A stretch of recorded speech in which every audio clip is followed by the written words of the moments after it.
Hello, Stephanie here. To give you a little update on our house search, if I seem a little frazzled, it's because I am.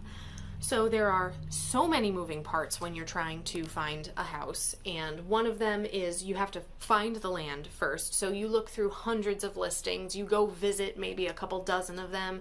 You have to make sure that the listing agents can get you the right information and make sure your realtor can write up an offer correctly. You have to find your lender, and a lot of lenders, especially this time, they tell you, oh, we offer 10% down. Most are requiring 20. Oh, you found someone who you only have to do 5% down? Well, can you tell me that name? Because I've never heard of anyone doing that. I found 3, by the way. I called 12 lenders and 3 of them were offering 5% down. So shut your mouths. Anyway, so you have to find the lender and they have to get you pre-qualified before you can even put an offer on that property. Well, if you want to build on that property, it has to be a construction loan, first of all, from that lender. And you have to make sure the values are in line. So the land can't be more than 40% of the value of the whole situation after the build and after site costs and land. It can't be more than 40%. Otherwise, you don't qualify for those really good interest rates because it's no longer a Freddie Mac or Fannie Mae kind of thing. Secondly, your debt to income ratio has to be, I think, 45% or lower, which, by the way, we currently live in a house. So we already have a mortgage, which is a large debt. So you have to either sell your house before they start building that other one so that you can close on this new property, or get a signed lease 12 months in advance because it takes 12 months to close and then build a house. So I don't know if any of you have rented apartments before, but as you were signing your 1-year lease, did you then go find the new apartment for the next year after that? Because I don't know anyone that does that. So how on earth are you supposed to have a signed lease 12 months in advance? I'm sorry. The reason for that is you either have to sell your house, or if you're going to rent it, you need to be able to show them that there will be rental income to offset that first mortgage that you already have, which is impossible because people don't sign leases 12 months in advance.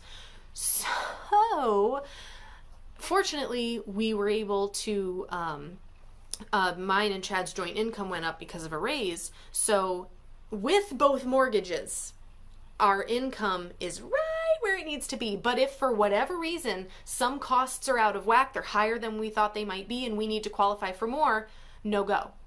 If it becomes too cheap, then the land cost is now more than 40% of the entire purchase price. So it's like a catch-22. It's like, oh, I'm sorry, the American dream calls for a maximum of 5 acres.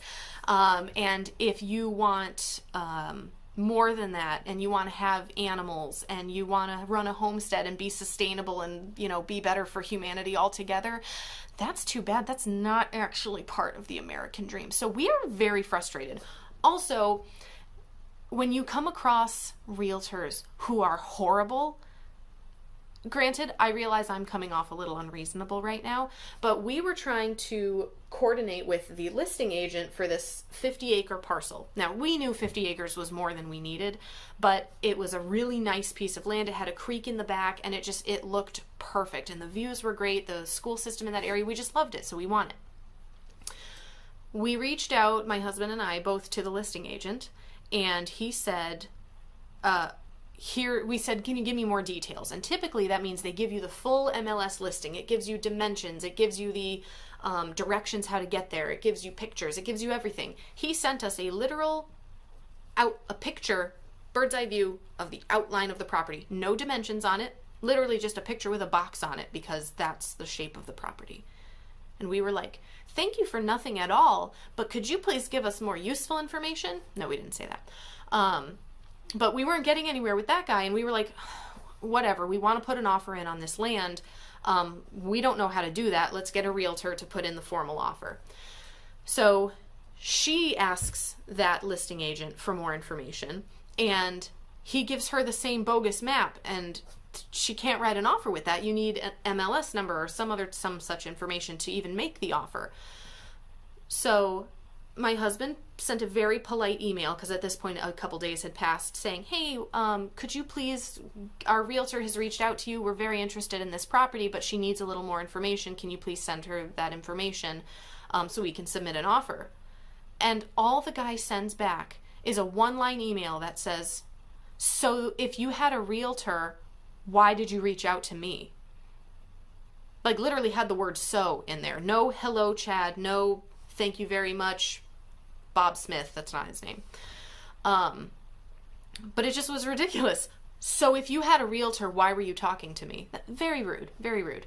And when our very polite and sweet realtor talked to him, she said, yeah, he was worried his commission will be less because he wasn't able to be the seller's representative, the buyer's representative, and the broker on this. It kind of seems like a conflict of interest there. Anyway, like literally his interest would be jack up the price as far as possible. I'm going to get more commission, which he made very clear to us by being rude that we brought a realtor into it, that he's only after the money in this, and it's very disappointing. To this moment, it has now been, I don't know, a week and a half since we first sent that email saying, hey, could you please, send over that information so we can submit an offer? She still has not received all the information she needs. We have filled out the offer to the best of our ability, and we'll see what happens, I guess. This is the path to the dream, people. You got to work hard in order to work hard so that eventually you can play hard. But it's a very frustrating process, and I thought that you all could use an update. So that's where we are right now. Oh wait, no, one more thing.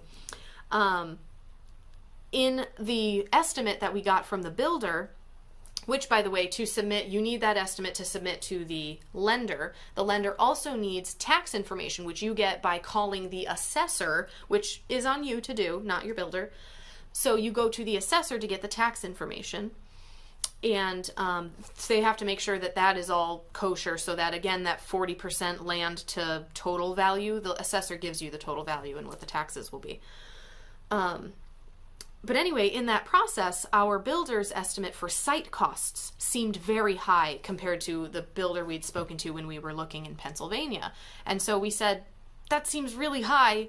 And it was a problem because if it is at the high end of his estimate, then we can't afford this land.